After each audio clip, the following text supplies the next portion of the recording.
Bengaluru rave party కేసులో కీలక విషయాలు వెలుగులోకి వస్తున్నాయి. Sunset to sunrise victory పేరుతో హైదరాబాద్ కు చెందిన వ్యాపారవేత్త వాసు ఈ ఈవెంట్ ఏర్పాటు చేసినట్లు ఎలక్ట్రానిక్ సిటీ పోలీసులు తెలిపారు. ఆదివారం సాయంత్రం నుంచి నాన్ స్టాప్ గా పార్టీ నిర్వహించినట్లు చెప్పారు.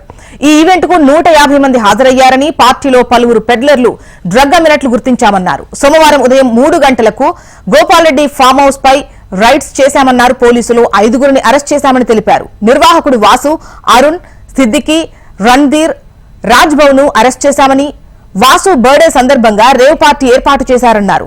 వాసు, అరుణ్ బంధువులు కాగా ఈ ఈవెంట్ మొత్తానికి ఇన్ఛార్జిగా అరుణ్ వ్యవహరించారని ఎలక్ట్రానిక్ సిటీ పోలీసులు తెలిపారు.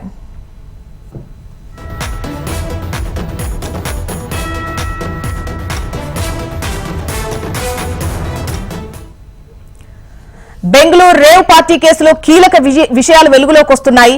Sunset to sunrise victory పేరుతో హైదరాబాద్ కు చెందిన వ్యాపారవేత్త వాసు ఈవెంట్ ఏర్పాటు చేసినట్లు ఎలక్ట్రానిక్ సిటీ పోలీసులు తెలిపారు. ఆదివారం సాయంత్రం నుంచి నాన్ స్టాప్ గా పార్టీ నిర్వహించినట్లు చెబుతున్నారు. మొత్తానికి ఈ పార్టీకి 150 మంది హాజరయ్యారని వివరాలు తెలియజేశారు. ఇక దీనికి సంబంధించి మరిన్ని డీటెయిల్స్ అందించేందుకు హైదరాబాద్ బ్యూరో చీఫ్ రమణ సిద్ధంగా ఉన్నారు. రమణ, చెప్పండి, బెంగళూరు రేవ్ పార్టీకి సంబంధించి కీలక విషయాలు వెలుగులోకి వస్తున్నట్లుగా తెలుస్తోంది. దీనికి సంబంధించి మీ దగ్గర అడిషనల్ డీటెయిల్స్ ఏంటి?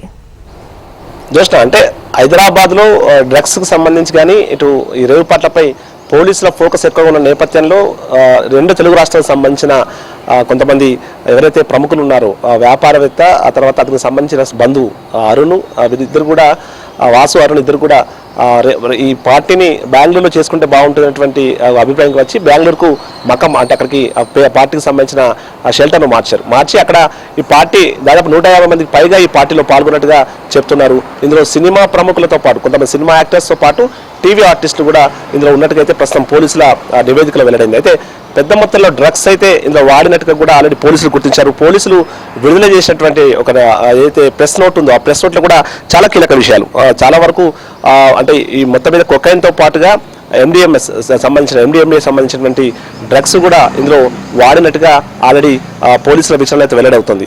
ఇంకా కీలక విషయాలు రాబట్టే ప్రయత్నం చేస్తున్నారు. 2 తెలుగు రాష్ట్రాలకు సంబంధించిన వ్యక్తులు ఉండడంతో మొత్తం మీద ఈ అంశం ప్రస్తుతం 2 తెలుగు రాష్ట్రాలు కూడా హాట్ టాపిక్ గా మారిందని చెప్పాలి.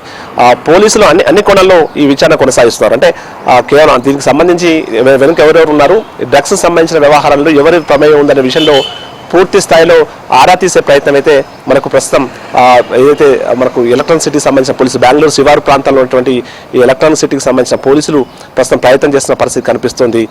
వాసుకు సంబంధించిన బర్త్డే కోసమనే మొత్తం అరుణ్ ఈ వ్యవహారం అంతా నడిపాడు. అరుణే మొత్తం దీనికి కీలక సూత్రధారిగా వివరించారు. అంటే మొత్తం డ్రగ్ పెడ్లర్లను కావచ్చు, మిగతా వారందరినీ పిలవడంలో కావచ్చు, రాబట్టడంలో కావచ్చు, ఆ డ్రగ్స్ను సప్లై చేయించడంలో అతనే కీలక పాత్ర పోషించినట్టుగా అయితే పోలీసుల విచారణలో వెల్లడవుతుంది. అయితే రాజకీయ నాయకులు, ముఖ్యంగా ఏపీకి సంబంధించిన మంత్రి పేరు ప్రముఖంగా వినిపిస్తున్న నేపథ్యంలో ఆయన ప్రమేయం సంబంధించి కూడా పోలీసులు పూర్తిస్థాయి ఆరా తీస్తున్నారు. ఆయన మాత్రం ఖండిస్తూ ఉన్నారు. కొంతమంది సినీ నటులు కూడా ఖండించిన విషయాన్ని మనం చూస్తూ ఉన్నాం. కానీ ఒక నటికి సంబంధించి మాత్రం ఇప్పటికే ఆమె ఆ పార్టీలో ఉన్నట్టుగా పోలీసులు కూడా ధృవీకరించిన పరిస్థితుల్లో మిగతా నటులకు సంబంధించి ఎవరెవరు ఉన్నారు వాటికి సంబంధించి కూడా అంటే అధికారికంగా ఇప్పటికీ ఎవరి పేర్లు ప్రకటించినప్పటికీ కూడా పూర్తి స్థాయిలో ఆరాధిస్తే ప్రయత్నిస్తారు. అయితే మరొకసారి టాలీవుడ్ సంబంధించిన లింకులు బయటపడడం కావచ్చు, హైదరాబాద్ లో ఈ డ్రగ్స్ కల్చర్ సంబంధించి, రేవ్ పార్టీల కల్చర్ సంబంధించి మరొకసారి అయితే ఈ విషయం హాట్ టాపిక్ గా మారింది. అంటే హైదరాబాద్ కేంద్రంగానే చాలా రోజులుగా ఏవైతే ఫామ్ హౌస్ ఉంటాయో ఫామ్ హౌస్ లో చేసే రేవ్ పార్టీని బెంగళూరుకు మార్చి అక్కడ ఈ రేవ్ పార్టీ నిర్వహించడం చెప్తున్నారు. కేవలం ఇదే మొదటిసారా, గతంలో ఏమైనా పార్టీలు నిర్వహించారా? ఇలాంటి అనేక అంశాల మీద ప్రస్తుతం పూర్తి స్థాయిలో పోలీసులు అయితే ఆరాధిస్తున్న పరిస్థితి ఉంది. ముఖ్యంగా డ్రగ్స్ సప్లై, ఈ డ్రగ్స్ సప్లై ఎవరైతే పెడ్లర్స్ ఉన్నారో ఆ పెడ్లర్స్, అరెస్ట్ అయిన పెడ్లర్స్ ఎక్కడి నుండి తీసుకొచ్చారనే విషయంలోనే ప్రస్తుతం పోలీసుల విచారణ అయితే కొనసాగుతుంది. జోష్నా. రైట్ రమణ.